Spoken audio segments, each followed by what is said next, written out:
નિખરતા ગુજરાત ન્યૂઝમાં આપનું સ્વાગત છે।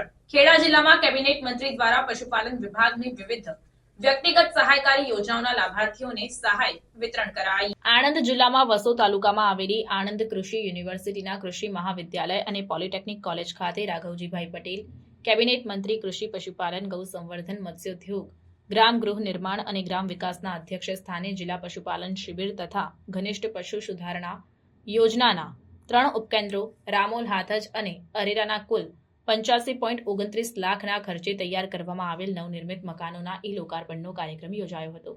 આ પ્રસંગે મંત્રીએ જણાવ્યું કે વિકસિત ગુજરાત થકી વિકસિત ભારત માટે રાજ્યના પશુપાલન અને ડેરી ક્ષેત્રના વિકાસને નવી ઊંચાઈઓ સુધી પહોંચાડવા માટે રાજ્ય સરકાર કટિબદ્ધ છે। પશુઓના આરોગ્ય માટે રાજ્ય સરકાર સતત કાર્યરત છે અને હજુ દૂધ ઉત્પાદનમાં વધુ આગળ કેવી રીતે આવી શકાય તે દિશામાં પણ સરકાર સતત પ્રયત્ન કરી રહી છે। વધુમાં તેમણે જણાવ્યું કે પશુ ચિકિત્સા અને પશુ સંવર્ધનની સાથે પશુપાલકોને પશુઓના ઉછેર માટે પ્રોત્સાહન મળે તે માટે રાજ્ય સરકાર દ્વારા વિવિધ પ્રયત્નો કરવામાં આવી રહ્યા છે।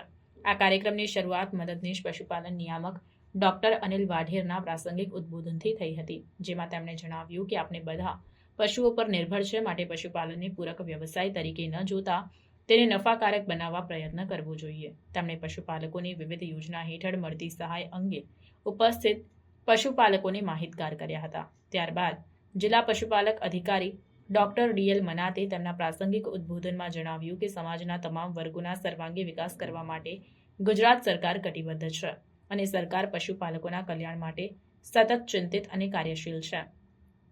આ કાર્યક્રમમાં પશુપાલન વિભાગની વિવિધ વ્યક્તિગત સહાયકારી યોજનાઓ જેવી કે દૂધ ઘર સહાય, જનરલ કેટેગરી લાભાર્થીઓના બકરા એકમ માટે સહાય, અનુસૂચિત જાતિના પશુપાલકોના પશુ રહેણાંક માટે કરેલ શેડ વગેરેના લાભાર્થીઓને મંત્રી દ્વારા સહાય વિતરણ કરવામાં આવ્યું અને સાથે જ પશુપાલન કેસીસી ધિરાણનું મંત્રી દ્વારા ડિજિટલ માધ્યમથી QR કોડનું લોન્ચિંગ કરવામાં આવ્યું। આ ઉપરાંત પશુ પોષણ, પશુ રહેઠાણ, પશુ સંવર્ધન, પશુ સ્વાસ્થ્ય અને પશુ માવજતમાં ઉચ્ચ કોટીના અભિગમ અપનાવનાર રાજ્યના શ્રેષ્ઠ પશુપાલકોને પુરસ્કાર આપીને પ્રોત્સાહિત કરવા માટેની શ્રેષ્ઠ પશુપાલક પુરસ્કાર યોજના અંતર્ગત તાલુકા કક્ષાના પ્રથમ ક્રમના વિજેતાઓને પ્રમાણપત્ર આપી સન્માનિત કરવામાં આવ્યા હતા।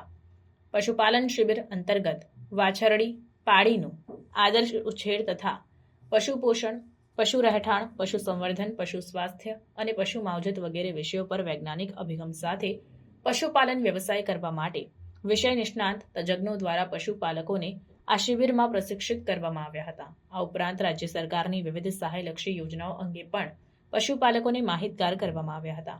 આ પ્રસંગે મહેમદાવાદના ધારાસભ્ય અર્જુનસિંહ ચૌહાણ, માતરના ધારાસભ્ય કલ્પેશભાઈ પરમાર, પેટલાદના ધારાસભ્ય કમલેશભાઈ પટેલ, આણંદ કૃષિ યુનિવર્સિટીના વાઇસ ચાન્સેલર ડોક્ટર કથિરિયા, જિલ્લા વિકાસ અધિકારી SD વસાવા, ખેડા જિલ્લા મધ્યસ્થ કોઓપરેટિવ બેંકના ચેરમેન તેજસભાઈ પટેલ, અમૂલ ડેરીના ચેરમેન વિપુલભાઈ પટેલ, વસો તાલુકા પંચાયતના પ્રમુખ રિંકાબેન પટેલ, પશુપાલન વિભાગના અધિકારીગણ, ખેડૂતો તેમજ 400 પશુપાલકો જોડાયા હતા। નોંધનીય છે કે લોકાર્પણ કાર્યક્રમ બાદ રાજ્યના કૃષિ, ખેડૂત કલ્યાણ અને સહકાર વિભાગ ગાંધીનગર હેઠળના ઘનિષ્ઠ પશુ સુધારણા યોજના ખેડા હસ્તકના 28.50 લાખના ખર્ચે વસો તાલુકામાં આવેલું નવનિર્મિત ઉપકેન્દ્ર રામોલનું કેબિનેટ મંત્રી રાઘવજી પટેલના હસ્તે લોકાર્પણ કરવામાં આવ્યું હતું।